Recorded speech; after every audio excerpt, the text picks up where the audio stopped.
The church in America is going to suffer so terribly.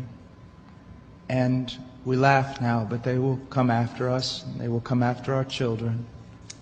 They will close the net around us while we are playing soccer mom and soccer dad, while we are arguing over so many little things and mesmerized by so many trinkets. The net even now is closing around you and your children and your grandchildren, and it does not cause you to fear. You will be isolated from society, as has already happened. Anyone who tries to run for office who actually believes the Bible will be considered a lunatic until finally we are silenced. We will be called things that we're not and persecuted not for being followers of Christ, but for being radical fundamentalists who do not know the true way of Christ, which of course is love and tolerance. You'll go down as the greatest bigots and haters of mankind in history. They've already come after your children, and for most of you, they got them.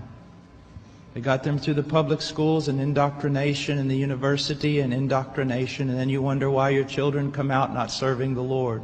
It's because you fed them right into the devil's mouth. So little by little the net is closing around, and then it's not little by little. Look how fast things are going downhill just in a matter of weeks. Matter of weeks. But at the same time, know this. Persecution is always meant for evil, but God always means it for good. And is it not better to suffer in this life, to have an extra weight of glory in heaven? You must settle this in your mind. This is the one thing I want to say over and over. Do not believe. Down through history, you have a wrong idea of martyrdom and persecution. You think that these men were persecuted and martyred for their sincere faith in Jesus Christ. That was the real reason, but no one heard that publicly. They were martyred and they were persecuted as enemies of the state, as child molesters, as bigots, as narrow-minded, stupid people who had fallen for a ruse and can contribute nothing to society. Your suffering will not be noble. So your mind must be filled with the Word of God when all people persecute you and turn on you. And if the Spirit of God in common grace pulls back and you see even your children and your grandchildren tossing in the lot that you should die. This is no game. You want revival and awakening, but know this.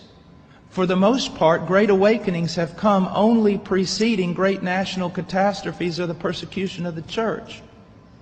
I believe God is bringing a great awakening, but I believe that He is raising up young men who are strong in trust in the providence of God to be able to wade through the hell that's going to break loose on us. And it will be on us before we even recognize it. Unless in God's providence, He is not done. He is not done. Now note, this is not silly talk. Apart from a great awakening, these things are going to come upon you. Be ready to lose your homes, your cars, and everything. I consider the Trump administration a danger to the world that will disappear in 2020. What if I told you that Bill Gates, Greta Thunberg, Al Gore, George Soros, Prince Charles, and Cardinal Turkson were meeting in the mountains to plot a global new order to be established on the back of the COVID pandemic? An outrageous movie plot? Or is it absolutely true? Here's where the leaders of the world are admitting exactly what I'm saying, that this is a Trojan horse. Now in Davos, they call it the Great Reset, and it's scheduled now to kick off in January 2021.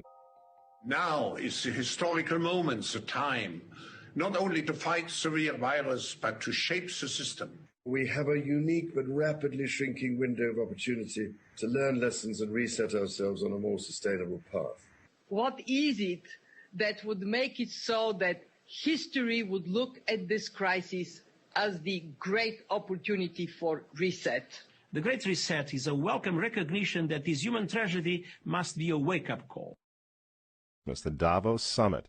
And the Great Reset, they need President Joe the Catholic Biden to hand us, the United States, over to them if he wins this election. This is why they're trying so hard to take Donald Trump down. Biden is not a serious candidate. We can all agree on that, right? He's not serious. The poor fellow. He's in his dotage now. So what are they doing? They don't want a serious candidate. I'm not talking about on the right. I'm talking about on the left. They don't want someone who's going to be serious. Everyone with a pulse knows Joe Biden can't do this job. What's he doing there then? In my opinion, he's the personified monument to the U.S. presidency that the mob will tear down in January. They need to reset everything, including the politics of the United States, the governance of the United States. Besides that, old Joe the Catholic Biden has always been a New World Order guy. The affirmative task we have now is to actually create a new world order.